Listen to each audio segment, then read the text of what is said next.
EWS आरक्षण पर supreme court ने महत्वपूर्ण निर्णय सुनाते हुए 10% आरक्षण पर मुहर लगा दी है।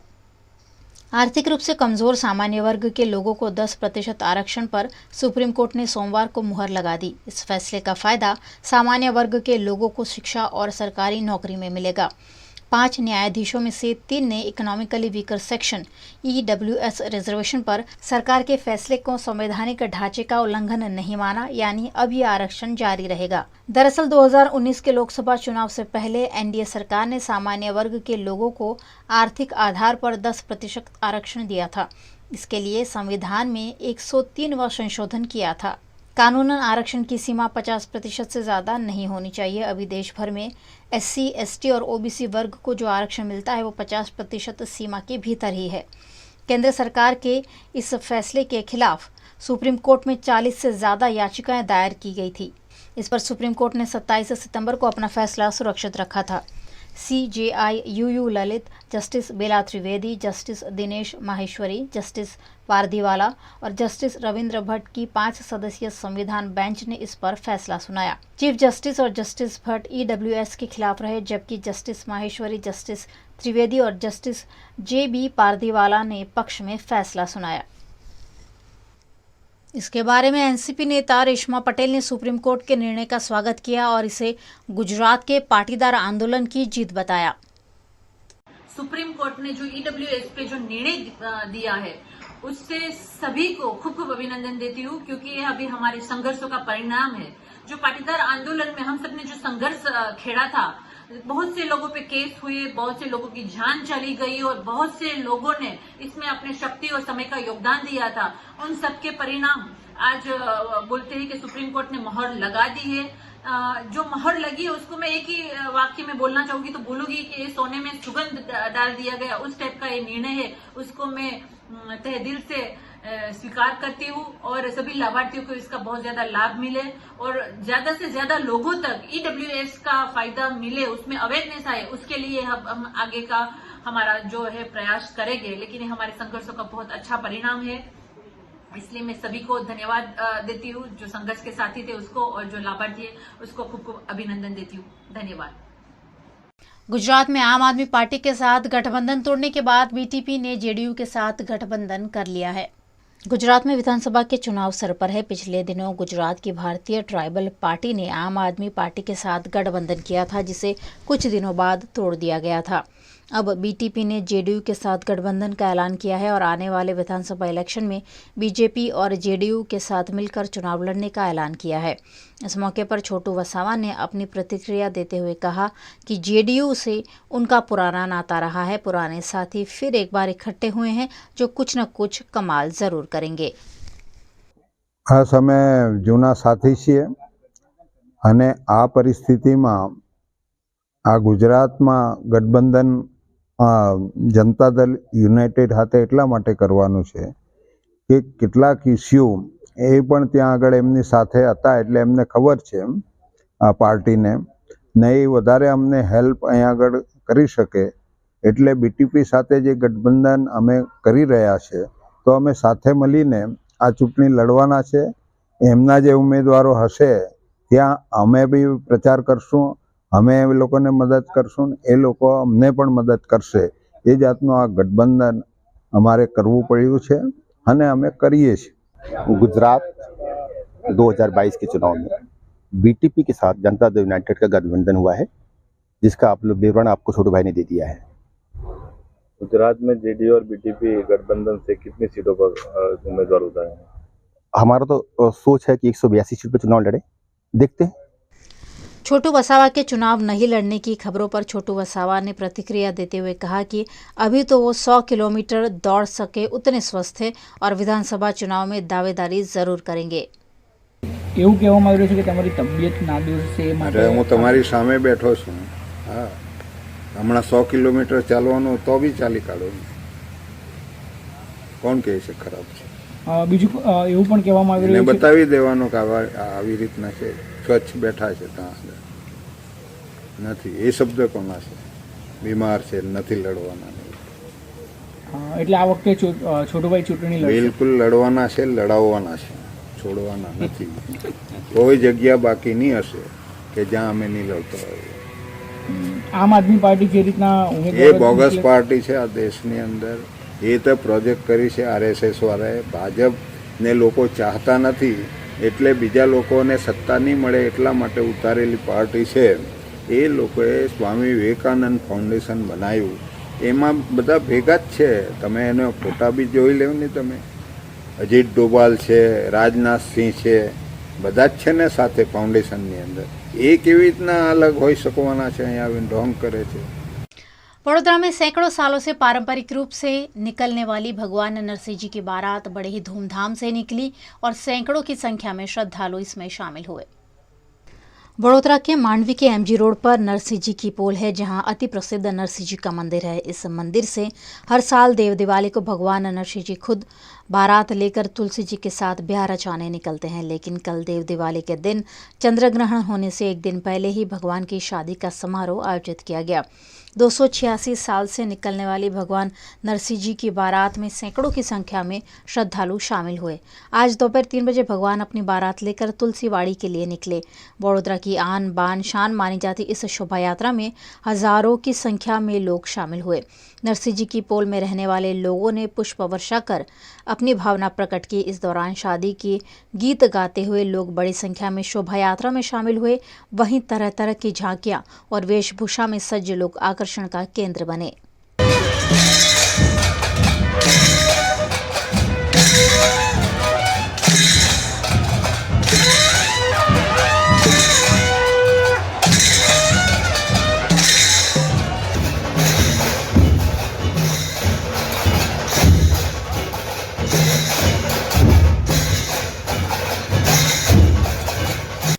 भगवान नरसिंह जी की शोभा यात्रा में भाजपा, कांग्रेस और आम आदमी पार्टी के नेताओं समेत के भक्त बड़ी संख्या में उपस्थित रहे। लहरीपुरा दरवाजे से लेकर तुलसीवाड़ी तक इस बारात में तरह तरह की झांकियां और तरह तरह की वेशभूषा में सज्जे लोग आकर्षण का केंद्र बने। आज नरसिंह महाराज को वरघोड़ो आन बान અને શાન સાથે નીકળ્યો છે। હું તો જન્મ્યો છું નરસિંહજીની પોળમાં। હું સતત 67 વર્ષથી આ વરઘોડામાં લગભગ જોડાતો આવ્યો છું। એટલે કે જ્યારથી જન્મ્યો ત્યારથી આ દિન સુધી આ વરઘોડામાં જોડાઉં છું। આજે લોકો 2 વર્ષ બાદ અનેરા ઉત્સાહ અને શ્રદ્ધા સાથે આજે આ શોભાયાત્રામાં જોડાયા છે અને સૌ કોઈ નરસિંહ ભગવાનના આશીર્વાદ પ્રાપ્ત કરે છે। नरसिंह जी नो वरघोड़ो ये हर साल परंपरा के रीत से निकलता है। भगवान के आशीर्वाद देने बड़ौदा शहर में घूमते हैं। हम लोग भी वर्षों से यहाँ आते हैं भगवान का आशीर्वाद लेने के लिए। भगवान से प्रार्थना है कि भगवान इस बड़ौदा शहर की प्रगति करें, लोगों को खूब आशीर्वाद मिले और ये बड़ौदा शहर जिस तरह से नाम आगे बढ़ता रहे, ऐसी भगवान से प्रार्थना है। વડોદરા શહેરમાં જે નરસિંહજીના વરઘોડાનું આયોજન થયું છે, દેવ દિવાળી નિમિત્તે થતા કાર્યક્રમમાં સમગ્ર વડોદરા શહેરના સૌ લોકો આજે આવતા હોય છે। નરસિંહ ભગવાન એમનું આ પહેલો અને દર વર્ષનો સૌથી ભવ્ય વરઘોડો 2 વર્ષના કોરોનાના સમયગાળા પછી થઈ રહ્યો છે, ત્યારે સમગ્ર આયોજન જે સૌના માધ્યમથી થાય છે, દર વર્ષે જ એમના કારણે સમગ્ર વડોદરા શહેરને આ દર્શનનો લાભ મળે છે। એવા સૌ આયોજકોને હું વિશેષ રીતે અભિનંદન આપું છું અને આજના કાર્યક્રમમાં મોટી સંખ્યામાં વડોદરા શહેરના સૌ ભક્તો જોડાયા છે, ત્યારે એ સૌને પણ આ દેવ દિવાળીની ખૂબ ખૂબ શુભેચ્છા આપું। કાર્તિક પૂર્ણિમા અને દેવ દિવાળીના દિવસે નરસિંહજીની શોભાયાત્રા દર વર્ષે નીકળે છે। આ ભગવાન નરસિંહજીના વરઘોડાને એક ભક્તગણોની આસ્થા સંકળાયેલી છે। દેશ વિદેશોમાંથી પણ આ શોભાયાત્રામાં લોકો જોડાય છે। ખૂબ સુંદર રીતે આયોજન હોય છે। પાલખીને શણગારવામાં આવે છે, મંદિરને રંગરોગાન અને લાઇટોથી ઝળહળતું કરવામાં આવે છે અને આ તુલસીનો જે છોડ છે એ છોડ અને ભગવાન નરસિંહજી આ લોકોનો વિવાહ જ્યારે થઈ રહ્યો છે ત્યારે ભગવાન નરસિંહજીના વર્ષો 284 વર્ષ જૂનું મંદિર છે એ ભગવાન નરસિંહજી ભગવાન દરેકના ભક્તોગણો પર પોતાના આશીર્વાદ કરે છે। આજે 286મો વરઘોડો વડોદરા શહેરની એક ઐતિહાસિક પરંપરા કહેવાય, એક ધરોહર કહેવાય, એ ભવ્ય વરઘોડો આજે નીકળી રહ્યો છે। કોરોનાના વર્ષો પછી આ રીતે વરઘોડો આ બીજા વર્ષે પણ નીકળી રહ્યો છે। લોકો હજારો નાગરિકો, હજારો ભક્તો અહીંયા જોડાયા છે। સૌ પર ભગવાન નરહરી ભગવાનની કૃપા દ્રષ્ટિ થાય। ભગવાન જ્યારે વરઘોડાના માધ્યમથી તુલસી વિવાહ અને નગરચર્યા નીકળે છે, સૌ પર ભગવાનની આશીર્વાદ બન્યા રહે એવી પ્રભુ ચરણોમાં પ્રાર્થના કરું છું। तुलसी विवाह અને 286 વર્ષની અતૂટ પરંપરા વડોદરાની સમગ્ર ભારતની અંદર દેવ દિવાળીએ આ રીતે ઉજવાય. ભગવાન તુલસીના માતાના વિવાહ થાય, લગ્ન થાય અને વડોદરા એ સાંસ્કૃતિક નગરી છે, ધાર્મિક નગરી છે. અને આજનો દિવસ આ નરસિંહ ભગવાનનો લગ્નનો, એમાં બધા સાજન માજન અમે બધા તૈયાર થઈને જાનૈયા થઈને આવેલા છે. અને પ્રભુ પાસે જે ઈચ્છા કરો એ મળે એવો આ વરઘોડો ભગવાનનો, આ આસ્થાનો વરઘોડો છે. અને ભગવાન માટેની આસ્થા હોય તો બધું મંજૂર, અને જેને ભગવાનમાં આસ્થા નથી એનું સત્યાનાશ થાય. गुजरात में विधानसभा चुनाव का प्रचार जोरों से चल रहा है। आम आदमी पार्टी के अरविंद केजरीवाल ने राजकोट में भव्य रोड शो कर जनता का समर्थन मांगा। गुजरात में विधानसभा चुनाव में आम आदमी पार्टी मजबूती के साथ दावेदारी कर रही है। आम आदमी पार्टी का चुनाव प्रचार भी गुजरात के सभी जिलों में जोरों शोरों से चल रहा है, जिसकी कमान खुद आम आदमी पार्टी के राष्ट्रीय संयोजक अरविंद केजरीवाल ने संभाली है। इसी के तहत राजकोट में केजरीवाल के रोड शो का भव्य आयोजन किया गया। रोड शो में जगह जगह केजरीवाल पर फूलों की बरसात की गई। इस शक्ति प्रदर्शन में हजारों की संख्या में लोग रोड शो में शामिल हुए। रोड शो में राजकोट के 2 उम्मीदवार शिवलाल बारसिया और वशराम सगठिया भी जुड़े। जिन लोगों ने 150 लोगों की जान दी, उनको बचाने की कोशिश की जा रही है। आखिर कब तक चलेगा ये?